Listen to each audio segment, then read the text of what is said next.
Hello and welcome back to another episode of KJ Falconry, and in today's video we're talking in depth about what you need to do to get started in the sport of falconry.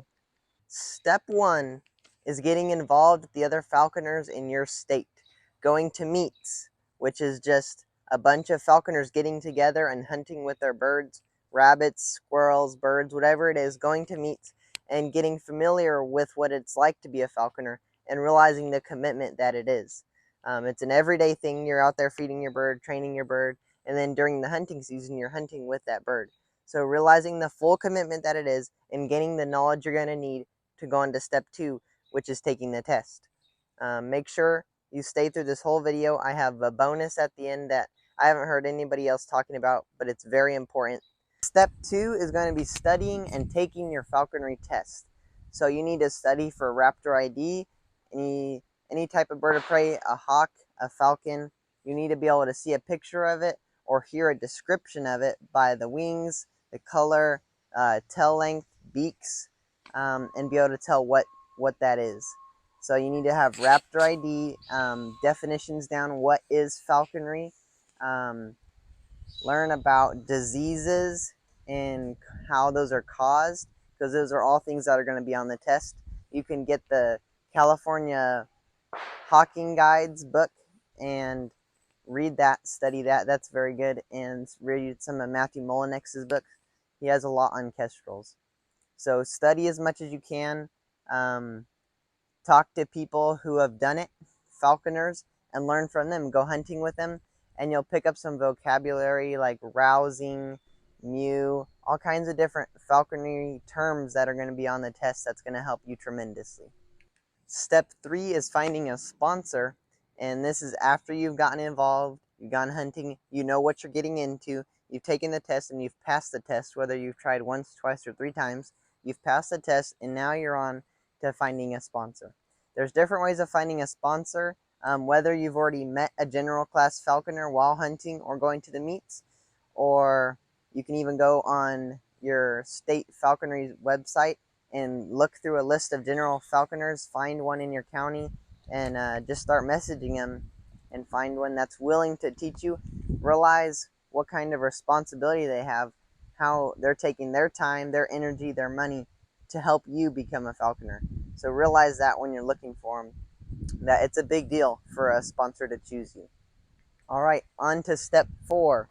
You've gotten involved, you have passed the test, and you have a sponsor, and now your sponsor is going to help you make your mew and get your equipment. Most importantly is the mew. When you're building it, have your sponsor show you how to design it for your bird that you plan on getting. And in the US, apprentices are allowed an American kestrel or a redtail. So make sure you have the bird you want and the bird that's available in your area while you're building your mew. Have that in mind, because you're going to build the mew specifically for that bird. If it's a kestrel, just a tiny area will do and be perfectly fine for the kestrel. But for a redtail, they might need a much bigger, well, they will need a much bigger space. So when you're building the mew, have the sponsor show you what you need to do, because apprentices don't understand the one thing I didn't understand is the ledges. Anytime that you have a leash and your bird can just barely make it over the ledge, well, they don't have enough space on their leash to actually get back up on top of the ledge. So they'll actually hang themselves upside down and die. Anytime you have a perch and the leash can go underneath it or around it, they'll actually end up wrapping themselves around that perch so many times that they'll suffocate themselves or hang themselves eventually. So your mew has to be built safely and specifically for your bird. Next is equipment. You're going to need a glove, a scale, a bath pan, an adequate mew and mew size for the bird you're getting, a lure, and I'll actually have a list of all the things you're going to need. But go through, make sure you have all that, because you're going to need to get your mew and your equipment inspected before you ever get a bird. And this is the time where I'm going to give you the bonus, which is right now, as you're getting your mew built and your equipment gathered, you need to start storing up food, because when you first trap this bird, that bird's not going to be able to go hunting. You're going to have a couple weeks to a month of training before you ever get to go hunting and take home any kind of kill. So you need to have a store of food to immediately start feeding your bird. So as soon as you're past your test and you have a sponsor, you're building your mew, you need to start storing up some food. Whether you buy it, whether you start hunting and freezing that food for your bird, you need to make sure you have the food specifically for your bird before you ever get it. So that's the bonus. You're on to step 5. You have the food, you've built the mew, and you've got it inspected. You've reached out to the DNR, and this is different per state, so make sure you've read your state regulations on what they require. But for my state, I had to call a DNR officer and have them come out and inspect the mew, inspect the equipment, and ask some general questions, and make sure you have the food. Just general stuff. Make sure you've passed that.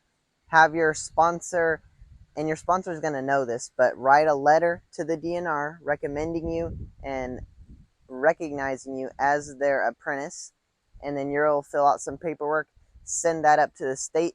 They'll get that signed off, and you will be able to have your first tag and band for your bird. Okay, so step 5 is getting all that done, all the paperwork side of it, and then the exciting part is you actually get to start trapping.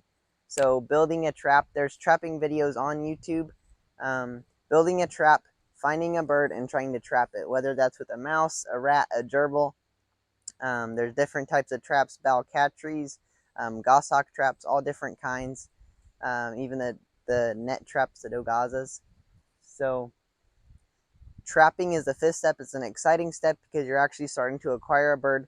Make sure you listen to whatever your sponsor tells you to do, because he obviously knows more than you and he's trying to do the best for you. So step 5 is trapping and getting all your paperwork done and your mew inspected. Step 6 is a very exciting one because now you've acquired your bird, you have a sponsor, you have a mew, you're an apprentice falconer now. Train your bird, hunt with it, and enjoy it. You have 2 years of being an apprentice before you can become a general class falconer in the US. So enjoy those 2 years and learn as much as you can from your sponsor. Thank you guys for watching. I hope you enjoyed this video. And if you did, please consider subscribing.